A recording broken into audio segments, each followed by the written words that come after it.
Hello, namaste. Welcome to my channel and welcome to my video, Introduction to Hindu Theology Part 2, Ishwara, Purushottama, and Brahman. This is a follow-up to my last video explaining the Hindu deities. This video will be addressing the singular or monistic concepts of divinity, which are as follows. Ishwara, the overlord, Purushottama, the Supreme Spirit person, and Brahman, the universal soul. So, without further ado, let's begin. Okay, concept number 2, Ishwara or Purushottama. Ishwara is the overlord, Purushottama is the supreme spirit being. He is also called the personal God. So he's called the overlord, he's called the personal God, he's also called the Godhead. These are all technical terms for the title of this spiritual entity. Ishvara, as a concept, is similar to the monotheistic concept of God, though not exactly the same, of course. Ishvara literally means the Lord. So there is a connotation of kingship, there is a connotation of sovereignty. Ishvara is all powerful, all knowing, all pervading, eternal, primordial, and indestructible. He is the Lord. Devas may exist, countless devas and devis and nymphs and magical creatures, they all may exist, but there is only one Ishvara. Everything that exists and everything that possibly could exist exists because of and is subordinate to him. For his devotees, he has a distinct form, a name, and a personality, which is why he is referred to as the personal God. So, for our purposes, the most important question here is what is the relationship between the Supreme Spirit and the individual soul? To answer that question, I'll explain in two different ways. First, I'll use the allegory of the sun and the sun rays, and then I'll use the allegory of the chariot wheel. The overlord is pure spirit, pure Purusha. He is also called the Purushottama, which means the supreme spirit being. The overlord is the origin of all souls. All the souls emerge from his divine body, like rays emanating from the sun.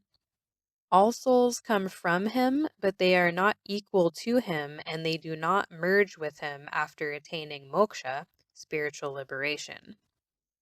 The distinction between the Atman, the individual soul, and the Purushottama, the supreme spirit being, is always present.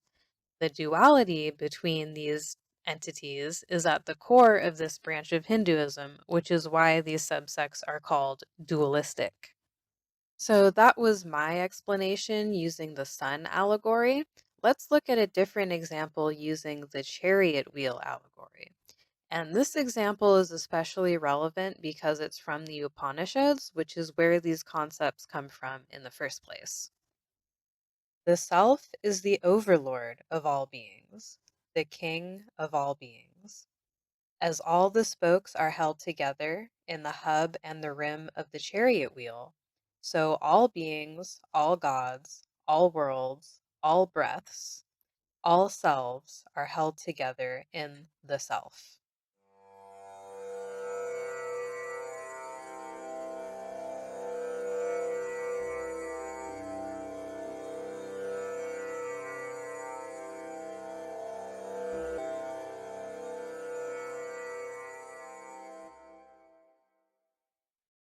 Hindus who believe in the concept of the overlord usually envision him in the form of Sri Vishnu or one of his avatars. To my knowledge, the best representation of this belief system is the philosophy of ISKCON, or the International Society for Krishna Consciousness.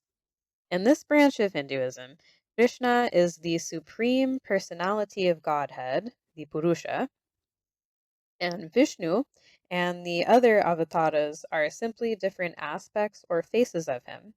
All the other devas and devis are referred to as demigods and are inferior to him and are under his control. Unlike the Abrahamic religions, which consider images of God to be blasphemous, in Hinduism, creating and gazing upon these images is an integral part of spirituality. So, for those who worship Sri Vishnu or Sri Krishna as the supreme, these images are not merely representations or approximations of God. These images are depicting the true, eternal, undeniable form of God. The appearance of Sri Vishnu is like that of a human male with blue colored skin, long black hair, forearms, and he is always dressed in very fine, spotless clothing. His personality is magnanimous, wise, judicious, diplomatic, even tempered, and elegant, larger than life, and yet warm, unassuming, and comforting. Even while he is the Supreme Lord, he does not demand or coerce any being into worshiping him. In fact, he has no jealousy or resentment towards those who don't worship him or believe in him. He has compassion for all and is welcoming to anyone who seeks to know him with a pure heart. Now, I hope this isn't confusing, but everything I just said about Vishnu is also true for Krishna. These are two distinct figures, but they are very similar, and many Hindus talk about them in a way that makes them sound interchangeable. Krishna looks very similar to Vishnu. He has blue skin. He is youthful and beautiful. He has a magnetic personality. He's charming, good natured, gregarious, fun loving, and a bit of a prankster. He is quick to punish those who do evil, but he is also quick to forgive if they're sincere. Krishna is prejudiced towards none and welcoming towards all who seek to know him and come close to him. Now, to make a very, very broad overgeneralization, we can split Hinduism into two theological camps. Hindus who believe that Ishwara or Purushottama is the highest power, and Hindus who believe that Brahman is the highest power. There are other schools of thought. They do have their own literature. They are seen as being valid, however, they are not nearly as popular or as relevant to Hinduism as it is practiced today.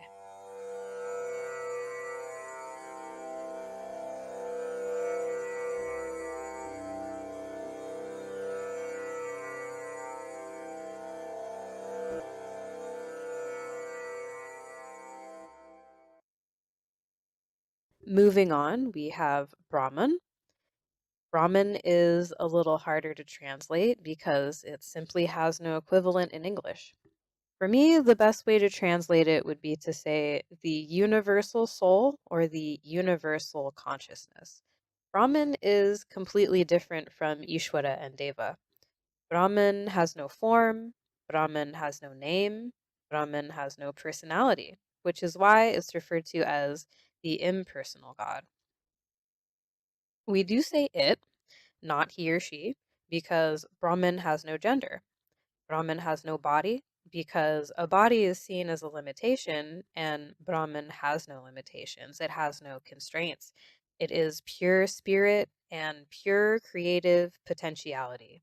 Brahman is difficult to conceptualize because it is beyond conception. It is beyond thought constructs, as we say.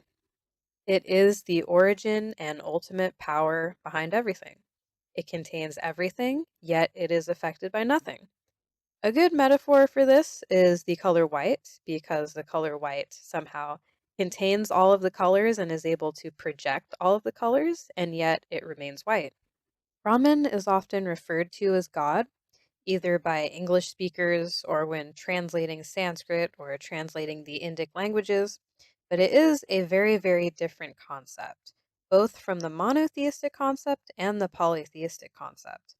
It is not a superhuman like creator that made the universe and all the beings and views them as separate from him and below him, and who sees it as his job to discipline us like unruly children. Brahman is also not just one powerful being among many. Just as there is only one Ishwara, there is only one Brahman. Brahman is the universal soul, the infinite consciousness, the eternal primordial awareness. So, to explain this, I'm going to quote the Upanishads here. This is the Mandukya Upanishad. All of this is Brahman. The self is Brahman. It is the Lord of all. It is the knower of all. It is the inner controller. It is the womb of all, for it is the arising and the passing of beings.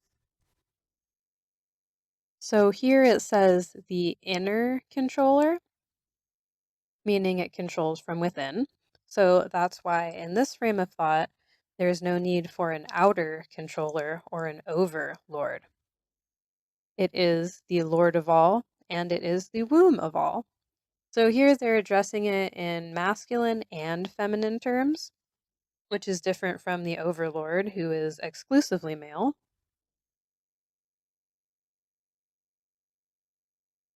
How are you supposed to depict the Brahman if it has no form? Well, there's no right or wrong answer to this. It's just a matter of personal preference.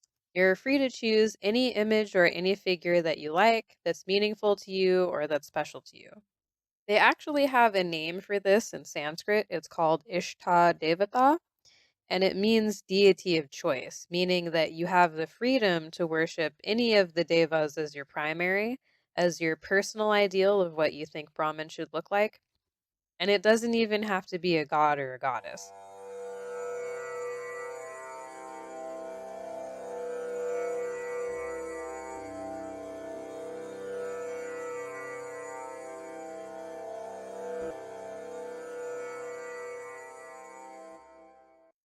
So here's a question. What is the relationship of the Brahman to the overlord, also called the Purushottama?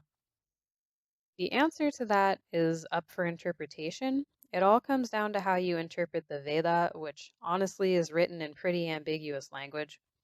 So some people would say, if they believe that Brahman is supreme, they would say that either the overlord as a separate concept doesn't exist, or that the Lord, the term the Lord, is just another name for the Brahman, or that if the Lord does exist, that he's simply a temporary function of the Brahman, not the eternal form. For those who disagree, they would say the opposite. They would say that the overlord is the eternal form of the supreme.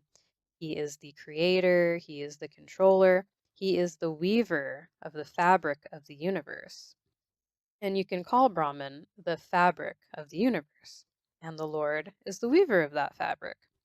So these are two different schools of thought, and these are the dominant schools of thought in Hinduism today. Brahman is the origin of the Devas. All of the Devas emanated out of the Brahman, and Brahman exists inside of every Deva in the form of the Atman. For that reason, Devas are dependent on the Brahman in order to exist. All of the devas are interconnected, and they're connected to each other, and they're connected through the Brahman. So, a metaphor for this would be the metaphor of the tree, in which Brahman is the trunk, and the devas are the branches. So, the point is that the tree can survive without the branches, but the branches cannot survive without the tree.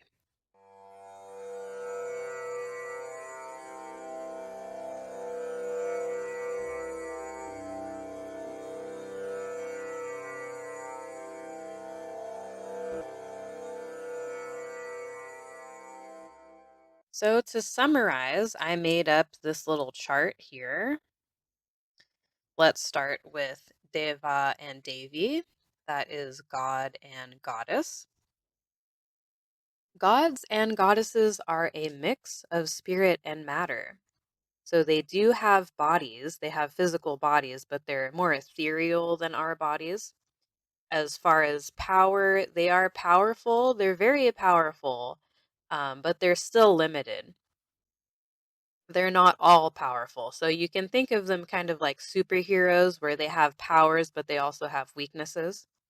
Another thing about the limitation is that devas and devis can die. Their body never decays from age, but they can be killed.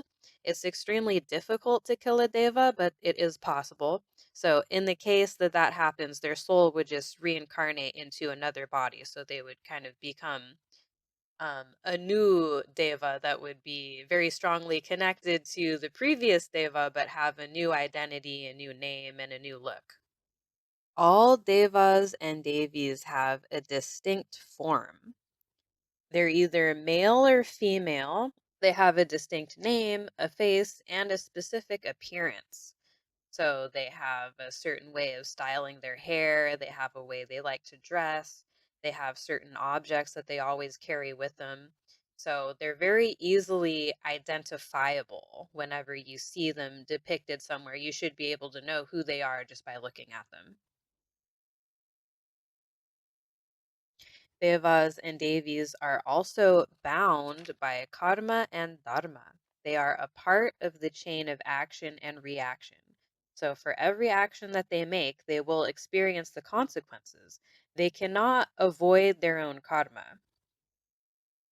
They have their own dharma, their own duties, and their own obligations.